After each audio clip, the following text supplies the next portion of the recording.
Arrgh! Pirate Parker here. I'm gonna give a technical breakdown on how I built this pirate ship, truck, topper, camper on my V6 2003 Tundra, because you guys have been asking, Parker, how did you build this? Why did you build this? What is going on here? Is it insulated? I will answer all those questions. I do enjoy pirates. That's not the reason I built this. I wrote a book called Pirate Parables. It got fully funded on Kickstarter last year, and I'm going on book tour this year, hiding coins all around the US, and the clues are being posted on this YouTube channel. So subscribe, find those coins. If you get a coin, you get a free book, and one of them is a genuine gold coin, a $10,000 coin. What would you do with a $10,000 gold coin? Gold prices are going up. Just saying. Let's dive into what in the world is going on inside of this. What is it made of? This is plywood. It's made of plywood on the outside. This is a exterior plywood shell, and it's got some, let's see, 2x4 framing on the inside, and then it is fully insulated. I use hard foam insulation. Let me give you a peek of the inside. Voila! Oh yeah. It's got everything. You probably saw on Matt Munt's interview on Salty Christians. He gave the first world premiere of the inside. It's progressed a little bit since then, but I've got, let's see, drawer storage down here for the kitchen stuff. I've got some chest storage all the way back. This is clothes, food, and then more clothes in the back. And this is a chair that folds into my bed. And then there's platforms down there that come up on these rails and create a second space for a bed. And there's some fun features like fold-out desks, and then a jackery back here to power everything with a battery, and a heater that's hooked up to, let's see if we can even see this. It's a power input, so I just plug in a cable and I can power that thing. It's a 1500 watt, so I figured I could do the whole gas heater thing, but I didn't want to get too involved too quickly. I could always update that later, and I'm planning to start the coin hunt and the book tour in warmer regions than we are in right now. So I think for now I'll just play that by ear and hook up to power when I need some heat. But let's dive into how in the world I built this. So I started with the front side. I started with the door. I'd never built a door before. I'd done fine carpentry. I'd made a desk and some other furniture before. But a door this size posed some new issues with alignment and the weight. The biggest problem with the door was there's no bottom brace on this frame, which made it incredibly hard. Because the door kept wanting to sag because the weight of all this side was pushing really hard. And then I had to shave the door down and kind of re-angle it, which was stressful. But got the door finished first, and then built frames of 2x4s on the inside. And I had this sneaking suspicion that the exterior would be so much harder than the interior. And boy, could I have been more wrong. The exterior took about 2 weeks to build, maybe 3-ish. And then the interior took 4-ish, maybe 5. It posed a lot more problems and just struggles. So these are polycarbonate windows. The lower ones are tinted, the upper ones are clear. And then let me open up these bad boys real quick to explain why I made these. Voila! We've got CANON ports activated. Let's see if we can get in there. Look at that. little fans that are in the shapes of cannons in order for airflow exhaust to be pushed out. So both of these are fans with screens, and on the other side, they're just PVC pipes that look like cans, and they just let air come in. And I found that in hot weather, it's a really solid cross flow of air. And then what I do in the winter is keep one fan going with these top vents unplugged. That way it sucks in air from the top and then keeps some kind of airflow going. And it's also good for doing propane if I'm cooking inside or butane. A big problem I found was in bending these plywood sheets.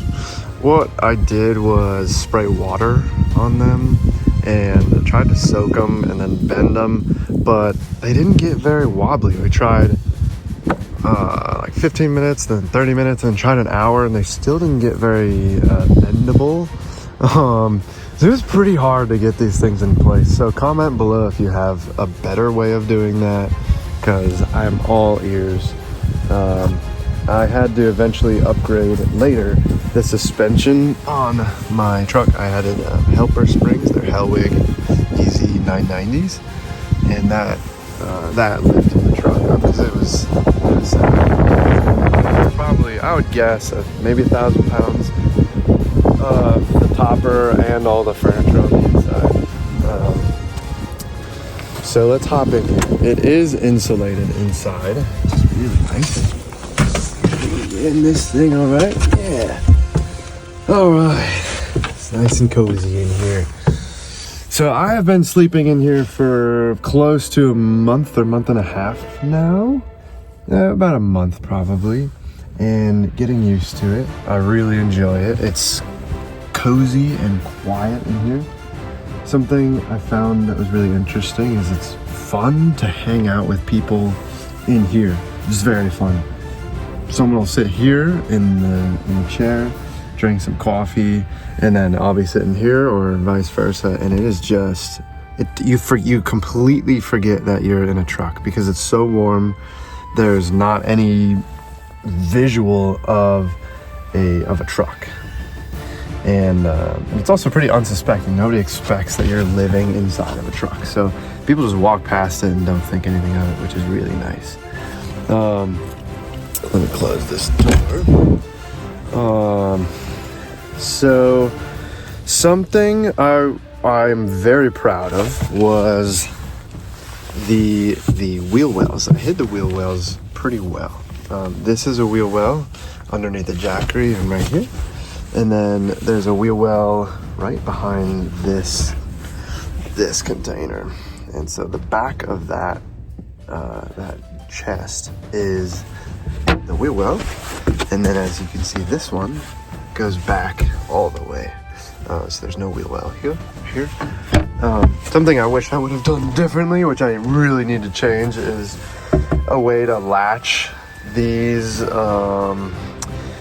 things up, these chests up, because they just fall down, or at least make the hinge point a little bit further forward so they balance up. That would have been smart. We didn't do that, so we gotta figure out a way to fix that. I'm also looking for your advice as a smart viewer on how to do a better blind system for these windows in particular.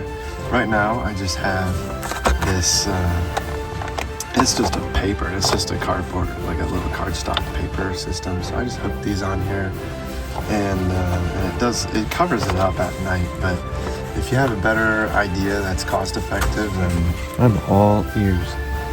We got a little mirror here, and it was fun to decorate this space. I've got some drawings of mine back here, and images of past memories and past events I've posted. That's about it on the inside details.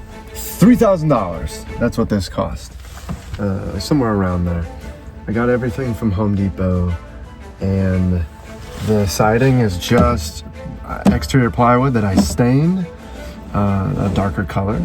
And then the exterior, I put 2 coats of polyurethane spar, oil-based, on the sides. And then the roof, I put this stuff called through the roof sealant.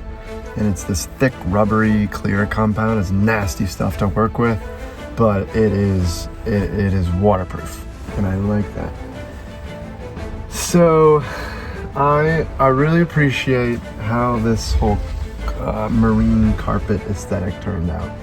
The carpet was not easy to work with, but I learned how to work with it and how to cut it with the carpet scissors. And also I learned about 3M 90 spray. That stuff is from God. I'm really thankful for it. I just sprayed that 3M 90 everywhere, and then it stuck. It stuck real good. So the roof is insulated, the walls are insulated, and then the floor, it's kind of insulated. It's not with foam insulation, but there's a plastic bed liner on the floor and sides. So I kept that there, and then I put a 4x8 sheet, 3/4 inch plywood down on the bottom, and then on top of that I have a couple of these extra sheets. So it keeps the heat in decently well. But something I learned design-wise, which you might find interesting, is I think because this is something large, like a pirate ship, scaled down, I was really careful to scale it down in terms of the window size and the cannon port size and all that. It feels now like you're in a large space in here. Like the floor to ceiling height is maybe 3.5 feet. It's not very tall. And side to side is 5-ish feet. And I've hung out with friends in here for 2 hours at a time, and it doesn't feel cramped. It's like, it's pretty magical, and you don't feel that way when you're just in a regular camper that's built on the back of a truck with, you know, big windows and just the normal storage and stuff. So I feel like there's something going on. Maybe I don't even fully understand it. That's tricking my brain.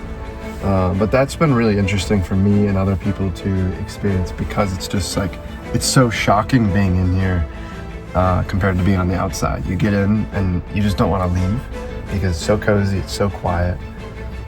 So I'm thankful for that, whatever principle that is. I did something crafty up here that isn't shown in some other interviews. I put mirrors in these little windows. I painted the inside white so that it would bounce the sun up directly and come into the space, and it makes the space pretty bright. You can see they're like really bright up there, and it lets a lot of light in. So I mean, I have these Christmas lights on just for giggles, and but I don't need them in the daytime, which is cool. I wanted to show you a little bit more of my storage system. So I've got a knife here. Thank you, Jimmy Diresta. Jimmy is the reason that I make things. I started watching Jimmy's videos when I was little, and he was making cannons out of brass and axe handles out of aluminum. And as a little kid, I was like, man, I wonder if I could make something like that. So I just started with some of my dad's tools and started making things, and got better and better and grew. Yeah, I guess just fell in love with the craft, and I got to meet him, and it's been really sweet. So this is a cool reminder. If you don't watch his videos, subscribe to Jimmy Diresta. He's probably the coolest YouTube channel online, in my opinion. So let's see here. We've got some toiletries. This is my gray water solution. I'll just, it's not the most functional sink, but it works, and I empty it every so often. We have a 5-gallon water jug that I pull out, and then I'll just set it right here, and it's got a spigot, so I'll just pour it into things. And then got a seat pad for if I want to put it on my butt when I'm sitting here. Trash can, extra storage. And then I've also got this, my friends call it a toilet because it actually looks like a toilet, but it's a cup holder, and it works pretty well. And then Jackery, this thing is the best. And I have the Jackery charger hooked up to the incoming power. So when I'm hooked up, it's charging. And then, let's see, over here, there's a little secret. That's my porta potty. And so I do have a porta potty in here. I do not have a toilet to go poo in. Working on that. Maybe I'll add that in the back someday, or add a shower if that's possible. Normally I have a laundry basket in the back, but I'm doing laundry right now, so that's been taken out. And then this is my pillow, and my bedding is underneath there. And then I have a Yeti cooler back here.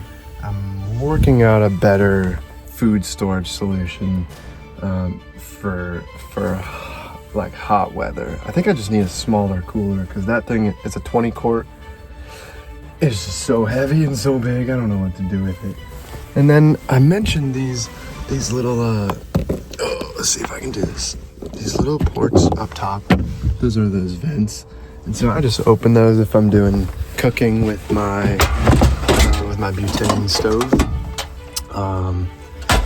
And that's about it. If you have any questions, comment below, because I'm sure I missed a few things. I'll happily make another video and answer any of your questions. Have a great day, and have fun hunting for coins.